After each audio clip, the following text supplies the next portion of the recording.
नमस्कार, मैं हूं आपके साथ निलोफर अंसारी और आप देख रहे हैं एम न्यूज 24/7। आइए नजर डालते हैं आज की खास खबर पर।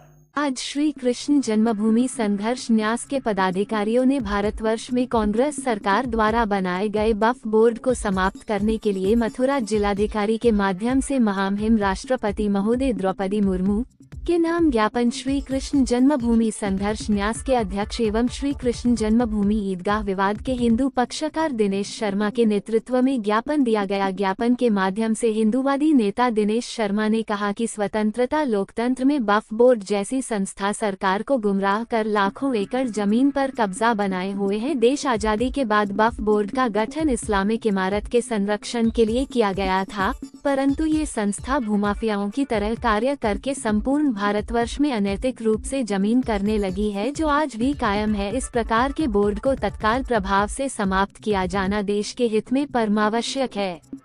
न्यास के राष्ट्रीय सचिव एवं विश्व हिंदू परिषद के नेता जयराम शर्मा, महानगर अध्यक्ष ठाकुर नरेश सिंह, राष्ट्रीय प्रवक्ता राजेश पाठक, जिला अध्यक्ष गुंजन शर्मा ने संयुक्त रूप से अपने अपने संबोधनों में कहा कि वर्तमान परिवेश में वक्फ बोर्ड जैसी संस्था बहुत ही खतरनाक है। ऐसी संस्थाएं सामाजिक दृष्टि से भी सही नहीं ठहराई जा सकती, क्योंकि इन्होंने अपने उद्देश्य को पूरा करने के लिए अनैतिक कार्य किए हैं। माननीय प्रधानमंत्री एवं राष्ट्रपति महोदय तत्काल प्रभाव से भंग कर इस संस्था को समाप्त करें। इस अवसर पर प्रमुख रूप से सरोज गोला, ऋचा शर्मा, गोविंद शर्मा, दीपचंद यादव एडवोकेट, राहुल गौतम, कन्हैया शर्मा आदि उपस्थित थे। मथुरा में श्री कृष्ण जन्मभूमि संघर्ष न्यास के सभी पदाधिकारी आए हुए हैं और उन्होंने जिला मजिस्ट्रेट को ज्ञापन दिया है। हमने ये मांग की है कि वक्फ बोर्ड को समाप्त कर देना चाहिए, क्योंकि किसी भी अरब कंट्री में वक्फ बोर्ड नहीं है, ना पाकिस्तान में है, ना दुबई में है, ना अरब अमीरात में है। तो भारत में ही वक्फ बोर्ड की क्या आवश्यकता पड़ गई। कांग्रेस सरकार ने मुस्लिम वोटों को पाने के लिए एक वक्फ बोर्ड की स्थापना की, जबकि वक्फ बोर्ड की कोई आवश्यकता नहीं है। वक्फ बोर्ड ने हमारे लाखों एकड़ बेशकीमती जमीन को अवैध कब्जे से अपने कब्जे में ले रखा है। वक्फ बोर्ड एक तरह से भूमाफिया है। वक्फ बोर्ड की वजह से हमारे देश के जितने भी सरकारी संसाधनों की ज़मीन थी, नजूल भूमि की ज़मीन थी, वो सब ले ली। अरे उन ज़मीनों पर सरकारी हॉस्पिटल बनने चाहिए, सरकारी विद्यालय बनने चाहिए, जिससे गरीबों को काम आए। और उन्होंने मुस्लिम समाज के लिए भी कुछ नहीं किया। उन्होंने तो केवल और केवल ज़मीन दामने का काम किया है। वक्फ बोर्ड की हमारे हिंदुस्तान को कोई आवश्यकता नहीं है। और वक्फ बोर्ड में एक धारा तो ऐसी है जो बिना अनुमति के किसी भी किसान की ज़मीन हड़प सकती है। इसलिए ऐसी वक्फ बोर्ड की हमें कोई आवश्यकता नहीं है। कृष्ण जन्मभूमि संघर्ष न्यास से मथुरा की जिला अध्यक्ष, आज हम सभी यहाँ जिला मजिस्ट्रेट को ज्ञापन देने के लिए एकत्रित हुए हैं। हम सभी वक्फ बोर्ड के खिलाफ हैं। इसमें किसी प्रकार के संशोधन की कोई आवश्यकता नहीं है, क्योंकि ये पूरी तरह से भारतीय संविधान या भारतीय नागरिकों के खिलाफ है, जिसमें किसी भी ज़रूरतमंद से उसकी ज़मीन को कब्जा किया जा सकता है। हमने इसके बारे में पता किया तो हमें पता चला है कि वक्फ बोर्ड के तहत 10 लाख अरब स्क्वायर फुट ज़मीन इसमें हम जा चुकी है, और जिसके लिए किसी प्रकार से उस भूमि के मालिक की कोई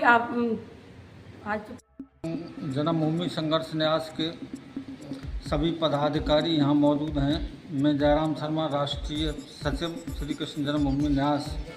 वक्फ बोर्ड को समाप्त करने के लिए जो जिलाधिकारी के माध्यम से राष्ट्रपति महोदय को ज्ञापन दिया गया है, वक्फ बोर्ड समाप्त किया जाना चाहिए और समाप्त होना चाहिए, क्योंकि इसने लाखों एकड़ ज़मीन गरीबों की अपने नाम कर रखी है। वो उसमें सरकारी स्कूल, अनाथालय, वृद्धाश्रम जो सरकार के द्वारा चलने चाहिए, और हम इसमें संशोधन नहीं चाहते हैं, इसे समाप्त करना ही चाहते हैं।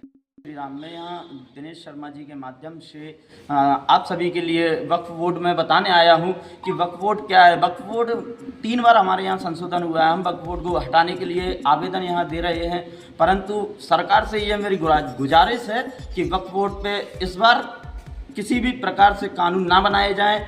3 बार बनाए थे। एक 1994 में बनाया था, एक 1996 में बनाया था, एक 2009 में बनाया। इस संशोधन पे अब की बार कोई कानून ना बनाया जाए, वक्फ बोर्ड को पूर्ण रूप से भारत से ख़त्म कर दिया जाए, ये हम लोगों की मांग है यहाँ। इसलिए हम आवेदन दे रहे हैं राष्ट्रपति महोदय जी को। वक्फ बोर्ड क्या है, वक्फ बोर्ड हमारे भारत में क्यों है, इसका कारण क्या है वक्फ बोर्ड का होने का। हम हिंदुओं का राष्ट्र है। जब मुस्लिम संगठन को भूमि दे दी गई थी, उसके बाद वक्फ बोर्ड का गठन हमारे देश में क्यों हुआ, इसका कारण हम हिंदू भारत सरकार से पूछना चाहते हैं। और वक्फ बोर्ड का माध्यम से हिंदुओं का क्या अधिकार है। वक्फ बोर्ड एक मुस्लिमों का ऐसा अधिकार दे दिया है जिसपे हम हिंदू हमेशा पीछे रहे, और वो वक्फ बोर्ड की अपनी भूमि बढ़ाते रहे, दिन प्रतिदिन बढ़ाते रहे। हमारे यहाँ संघर्ष न्यास के आज सभी पदाधिकारी जिला महोदय को आज ज्ञापन देने के लिए आए। और जो वक्फ बोर्ड बनाया गया है कांग्रेस सरकार में, वो हिंदुओं के सनातनियों के खिलाफ बनाया गया है। जो सब ज़मीनें सनातनियों की थी, उन पर आ गए थे, किसानों की ज़मीनें थी, उनको कब्जा करके आज वक्फ बोर्ड उन किसानों को, सनातनियों को इतना परेशान किया जा रहा है। तो मेरा यह कहने का वो है सरकार से, इस वक्फ बोर्ड को ख़त्म किया जाए और जो हिंदू हैं, सनातनी हैं, इनको सरकार की तरफ से उनको फ़ायदा मिले। जय हिंदू राष्ट्र, जय श्री कृष्ण। हम जिलाधिकारी महोदय के माध्यम से माननीय महामहिम राष्ट्रपति महोदय को एक ज्ञापन दे रहे हैं। वक्फ बोर्ड, अब भारतवर्ष में वक्फ बोर्ड की कोई आवश्यकता नहीं है। क्यों कि इस्लामिक सभ्यता के जो लोग यहाँ रहते हैं, उनके लिए कब्रिस्तान के लिए जगह पहले से ही मुकर्रर है। भारतवर्ष ही नहीं, संपूर्ण विश्व में आप देख लीजिए, अब कब्रिस्तान की जगहों को भी कम किया जा रहा है, क्योंकि अब पॉपुलेशन बढ़ रही है। तो हम निवेदन यही कर रहे हैं सरकार से कि इस वक्फ बोर्ड को बिल्कुल समाप्त कर दिया जाए। एक 33/7 ऐसी धारा है इसमें कि यदि किसान की ज़मीन पर वक्फ बोर्ड कब्जा कर लेता है और किसान को 2 वर्ष पता नहीं पड़ता है, तो उसकी संपत्ति हो जाती है वक्फ बोर्ड की। तमाम ऐसी धाराएं हैं जो अब उसके दायरे को बढ़ाती हैं, न कि घटाती हैं। तो हम सरकार से यही निवेदन कर रहे हैं, सनातनी सरकार है, तो वक्फ बोर्ड को पूर्णतः समाप्त किया जाए। हाँ, हम हिंदू हितचिंतक हैं और हम हिंदू हैं।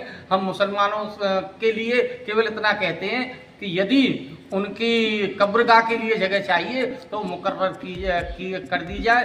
बेशकीमती जो कब्रिस्तानों की ज़मीन भी वक्फ बोर्ड द्वारा ले ली गई है, उनको भी ख़त्म किया जाए।